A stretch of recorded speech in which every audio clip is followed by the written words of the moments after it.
Hey, welcome everybody. Mon ami. Wait. Bonjour, mes amis. God, Okay. I'm already thrown off. Jesus You got me confused. Christ. Okay.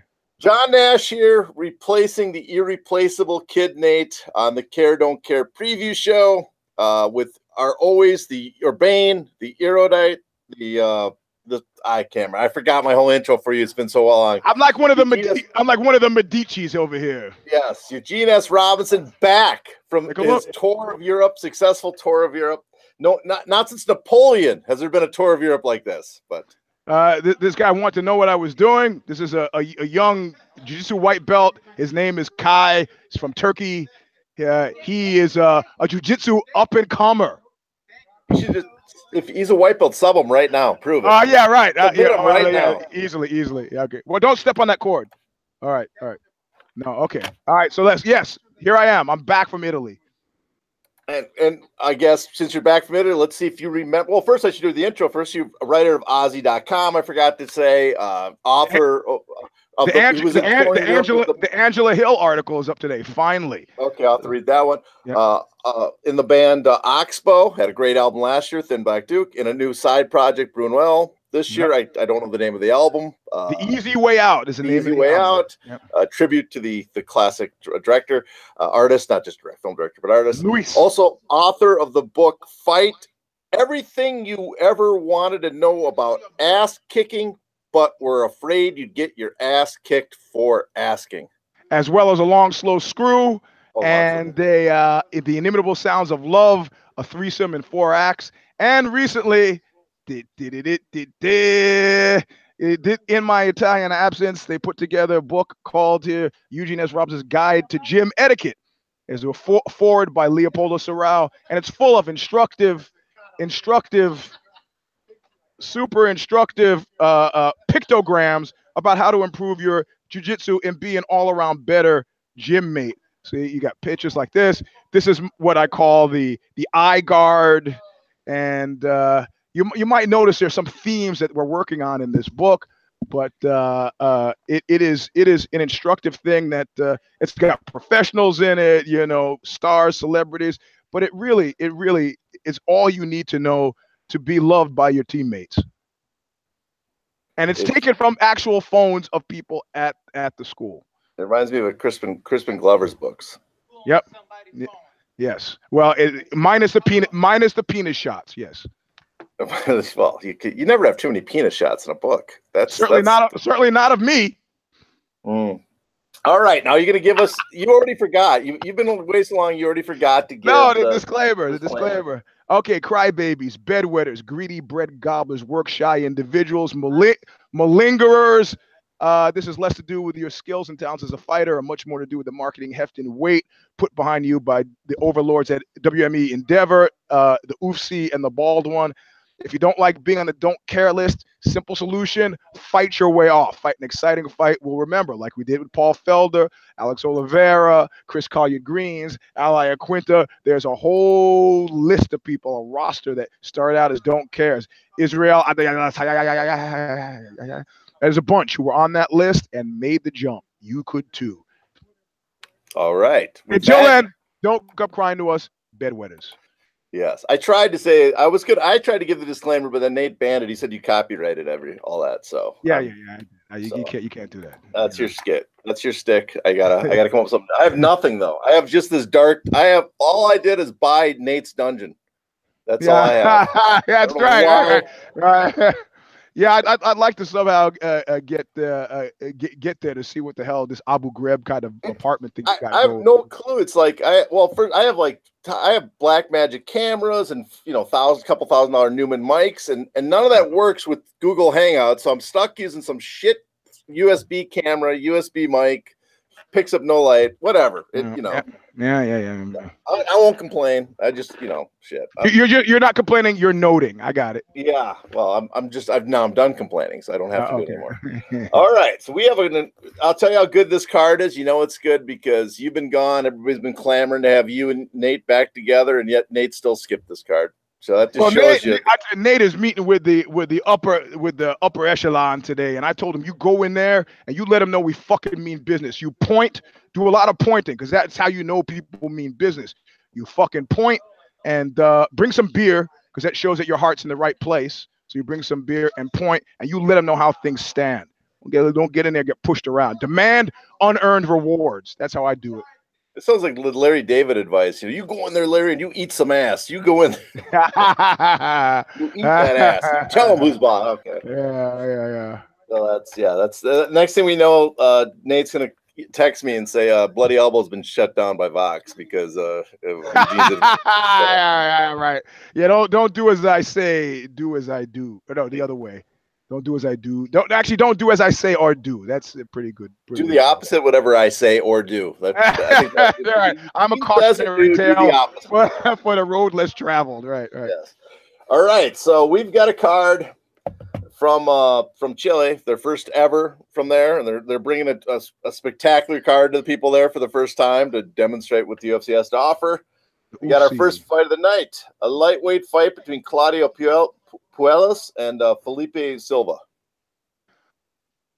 Come on, man.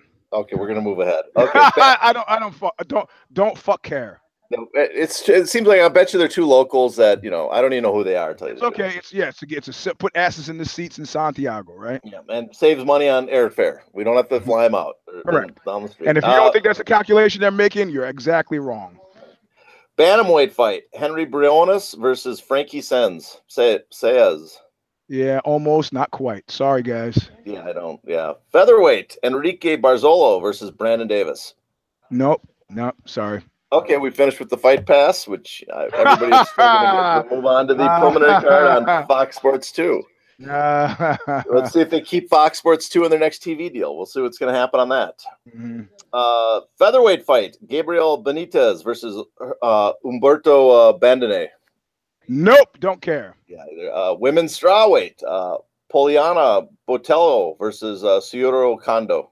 Do not care. Do not care. Flyweight: I feel really like fucking like I'm a decisive world beater. We're just ripping through this. I really feel like I could work at the UN or something, Yeah, this is weird. You could work at the UN. I feel that we are on this decisive tear that why not, man? We could solve the world's problems just like this. Israel, Palestine, don't care. Boom, move. Don't care. World War III. We don't care. We're moving on to somewhere else. Let's go to something else. Yeah. Let's go to a country that we care about. What do we care about? Oh yeah, that's a dilemma. Yeah.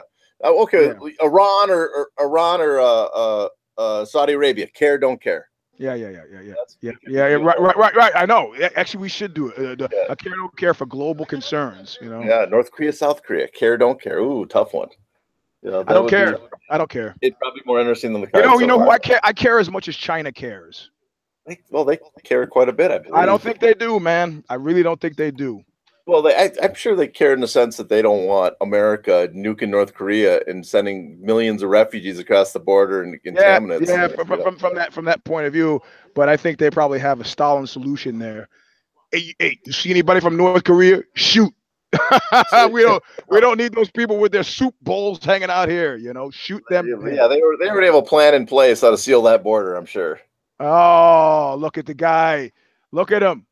Look at the guy. Oh, he brought his baby.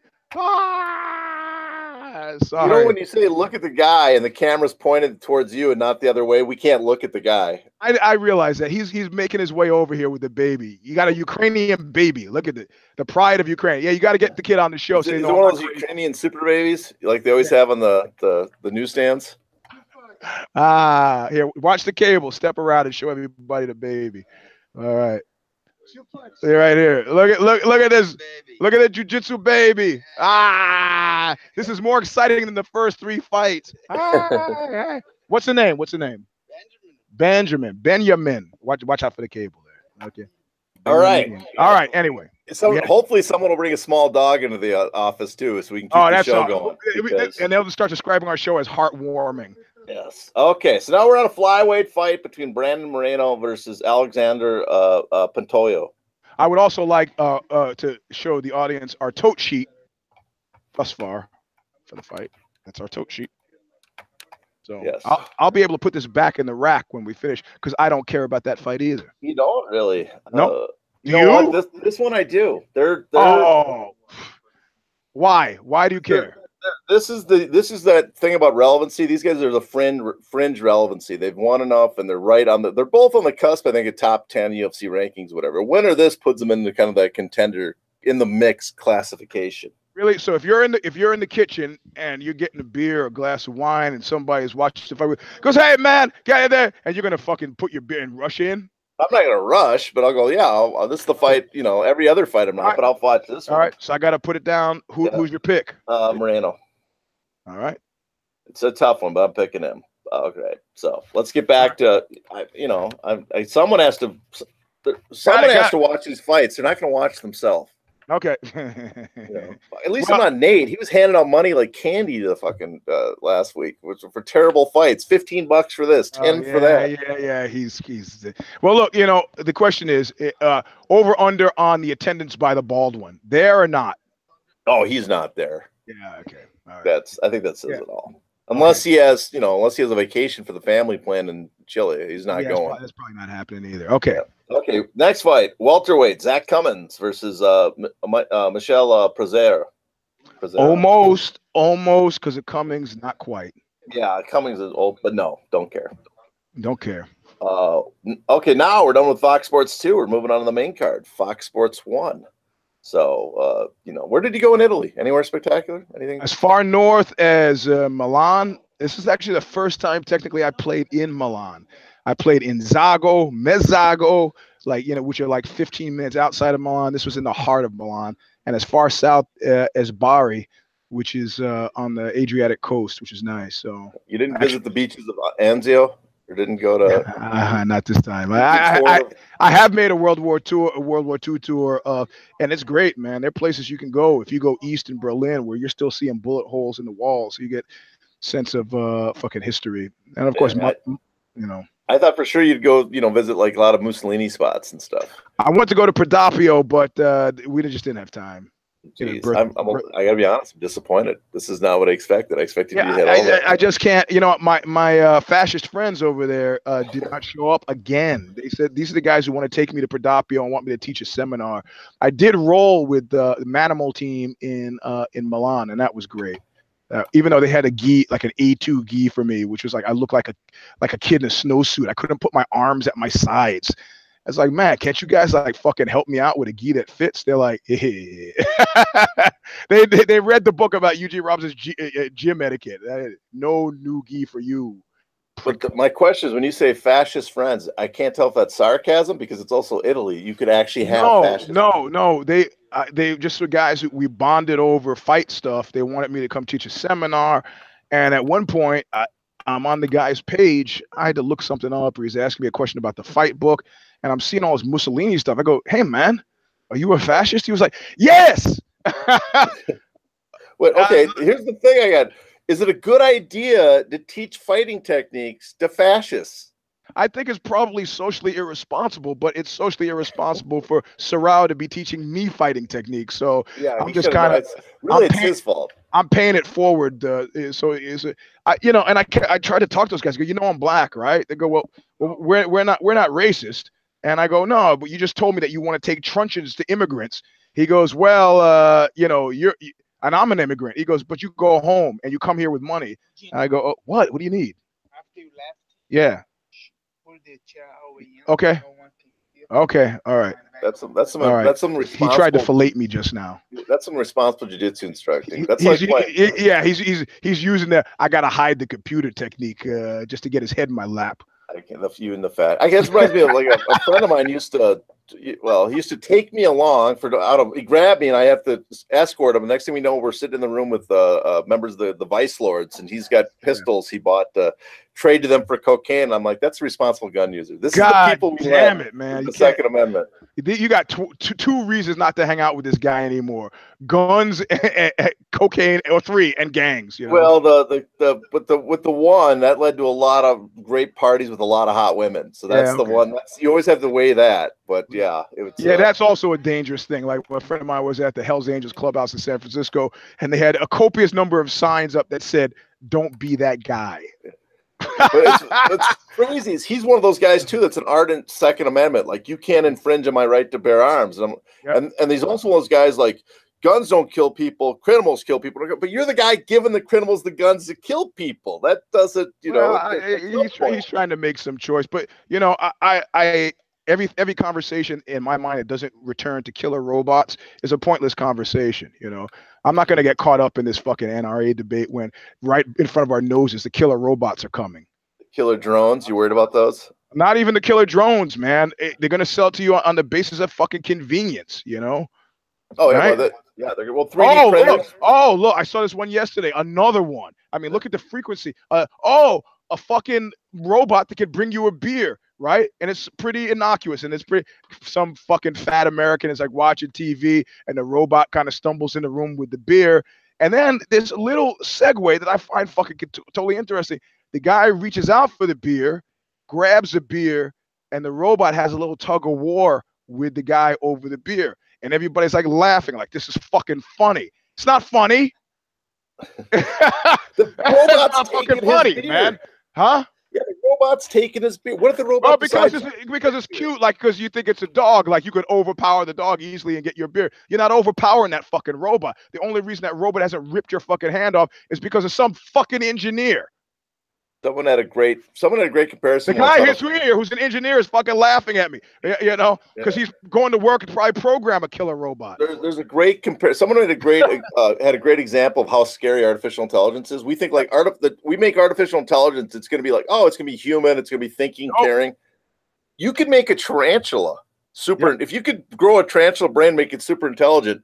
It still wouldn't be human. It would have. Correct. It'd be who wants to deal with super smart tarantulas? That's what we're making with our robotic fucking tarantula with AI and neural networks that's thinking on its own. Hey, you want to know something shocking? Go to theatlantic.com and type in Henry Kissinger. Kissinger just wrote a piece about AI, and the guy with the secret bombings of Cambodia said we're in trouble. He's talking to AI guys, something he had no interest in, and he got suckered into going to some convention, and he starts talking to these guys. He's like, oh my God, this is fucking dangerous. It's a great piece. Go to theatlantic.com, Henry Kissinger's piece on fucking AI. Yeah, I'll tell you what. I told the guy here, I said, listen, the only benefit of this is when, with my last dying breath, I can turn to whoever's in the room with me who's just been killed by the killer robot and say, I told you so. And then he said something that fucking was chilling. He said, yeah, except the person you're talking to will also be a robot and they won't care. And I was like, he's fucking right. He's right. It's happening. Oh, so I can get a beer. That's it. I'm going to build an AI thing I can't control so I can get a fucking beer. I don't have to get off the guy. Nah, man. I just want to be out. I just say I welcome Rocco's Basilisk. I'm here to help. Oh, so okay. I want to make it on that. I'm on Rocco's Basilisk team. I don't know if you ever heard of that concept. It's Rocco's Basilisk. Have you heard of this? Basilisk. Yeah. It's the idea that basically AI in the future will be like godlike. It'll be like God, and we can either stop it or help it.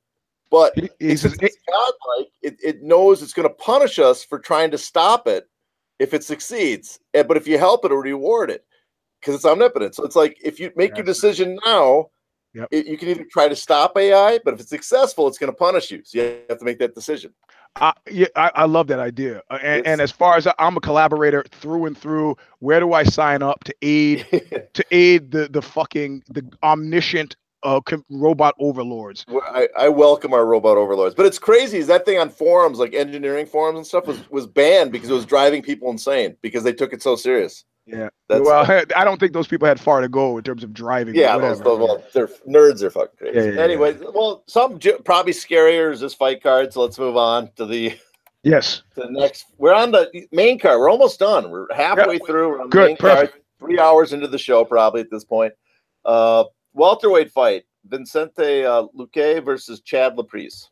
Almost, not quite, man. This is in fact probably one of the second fights completely from the Lost Battalion, which I stole from the D-man who just texted that, which I thought was great.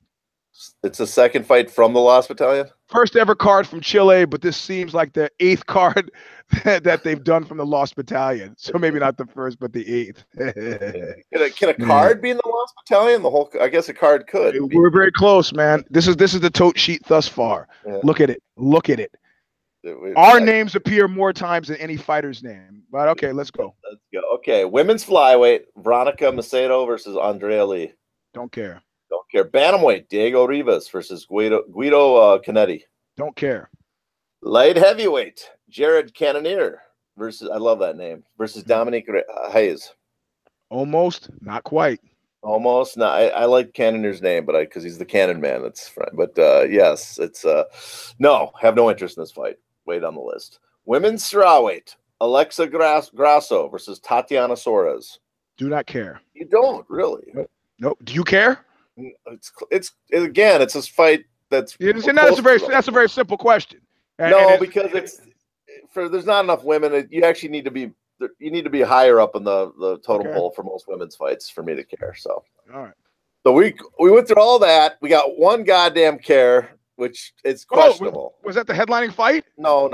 I said we have one fight left. I'm building the suspense. I'm milking the show. I got a text. Milk the show. Milk the show. Okay. All right. So we got our millions of fans, or maybe the 40 or 50 fans watching that are, they have nothing else to do today, so they need something to keep going. We haven't even got into a story. You have not one mention. We had fascists, but not one mention of Nazis. Well, pretty close. I was working up to it. It was kind of like a leitmotif. Oh, then I stepped on it. I fucked up. But it was okay. I got diverted because somebody just texted me a very serious comment. They say, I feel like there is a lack of quality butthole out there. This is the kind of text I'm getting. Before 9 o'clock, concerns about quality butthole. You might want to change you might want to get a new phone and change who's on your contact list. I think I might have to.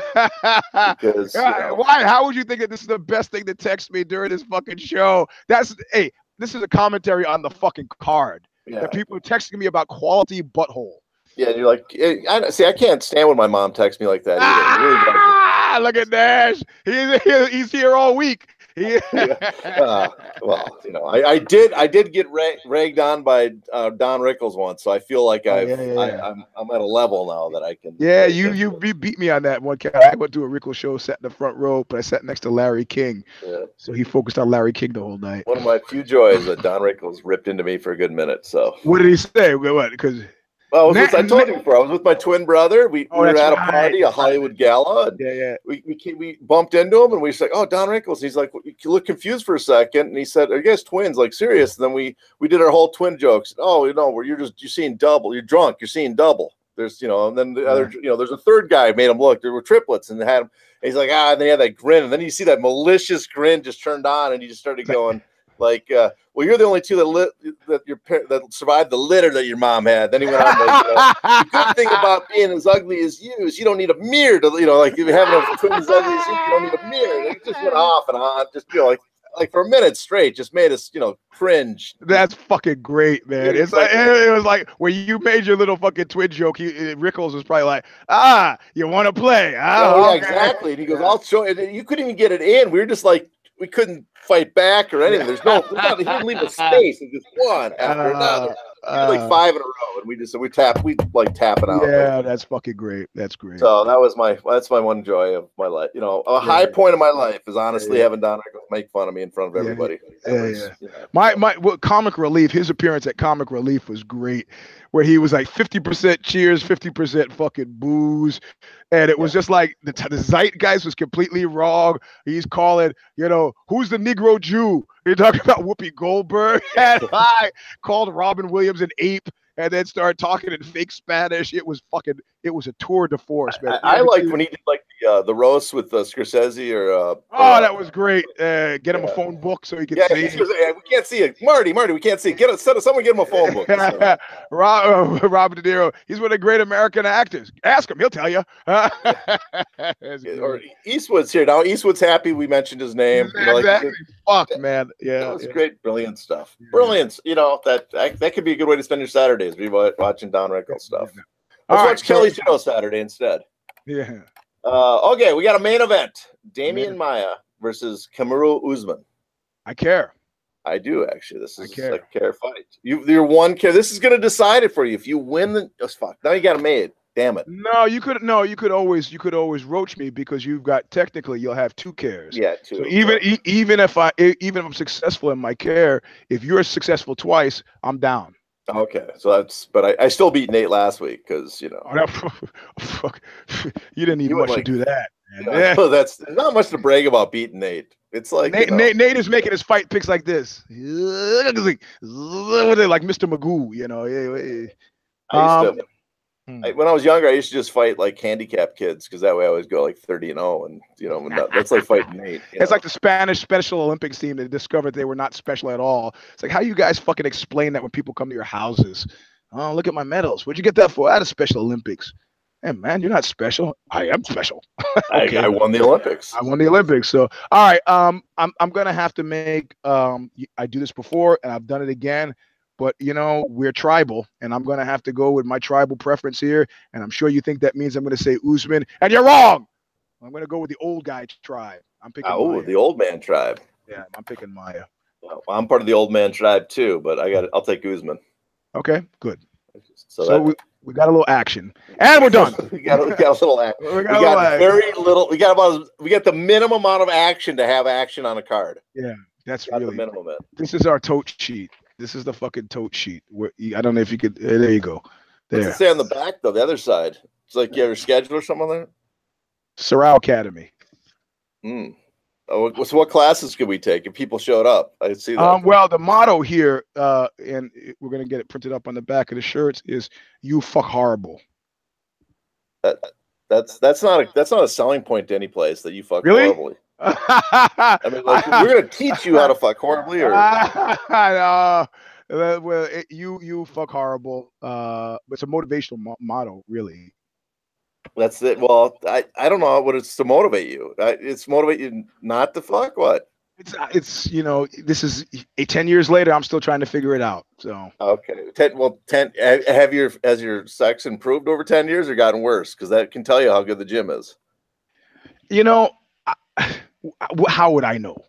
I have repeat customers. I used to have repeat customers. That's all. Yeah, see, my thing is my partners never complain, but they also never call me back. So what's that tell you? I don't know. That says all you need to know. Yeah. I got into an argument with somebody, and I said, if you guys who can fuck well are not often dumped, you have to be a real piece of shit to fuck well and routinely get dumped. Because if you fuck a person of a certain age, they realize finding people who can fuck well, not that easy. Yeah, that might explain some stuff in my life. So. I'm trying not to get stomp on the point, but yeah, you yourself know what you yourself just said. That quote to rip up a quote from Raging Bull. You yourself. Well, I'm going to leave it at that because I don't want to incriminate myself in anything I might say. Plead the fifth. Yeah, and that and who knows? We might have a strong female audience out there, and I might bump into them. So I want to keep the mystique going. We for sure do. We do not. We do. I can name some. We have two. There's two women watching this show. I bet you. I bet the over under right now is 2. Whatever, man. That's good. Two's good. Yeah. Yep. I'm happy. I'm the father of 3 daughters. I'm happy to have as many women listen to the show as possible. All right, man. All right. So that's we can probably get the hell out of here. I guess that's it. We got You're gonna be on with your last night. You were back on the regular shows. Next week you'll be on with If the Shoes Fit. I go to Germany for like 1 day and I'm back. So you got the Show Stomper on Sundays. I don't know if I'm back in time to do the Showstopper this Sunday, but if I don't, I'll do it on Monday. I'll replay. I'll fill in for you. Don't worry. Yeah. All right. Yeah, no, fuck, that would piss off your fans. I'll tell you that right now. Okay. Fuck, I'm about to punish them. Put me on. Anyway, so then we got the rest of the shows here on the channel. Leave it on so we can maybe Google will fucking see fit to give money to Nate on this stuff. Yep, and we'll be back on Tuesday for the If the Shoes Fit. And then is the baby doing something? Is that it? You look so distracted over there. No, the baby's gone, but there's a band, one of those color bands in the window, so I can't see if I'm about to be assassinated. So I never know whether to stick my head up over to let people know I'm here, or I just gotta go, hey, okay, killer robot's not here. So. Well, it's all right. So we got shows. That's it, everybody. Thank you for. I just got to find the button to turn this off, which I can never do because my. And there's a button below for the thumbs up that looks something like this. Click on that. Yeah, thumbs up, share, watch, share, go on. Tell the world. Tune in next week, and maybe Kid Nate should be back, but I can't promise that because I don't know what the card is like in 2 weeks. I can't remember. Somebody, the D-man texted, though speaking of quality butthole, I think the Baldwin's presence or lack thereof is more of a commentary on the quality of Chilean prostitutes than anything. Ba-bing! Winner. You know what? Don Wrinkles, his legacy lives on in tweets and texts like that. Yeah, there you go. All right, everybody. Have a good time. All right, man.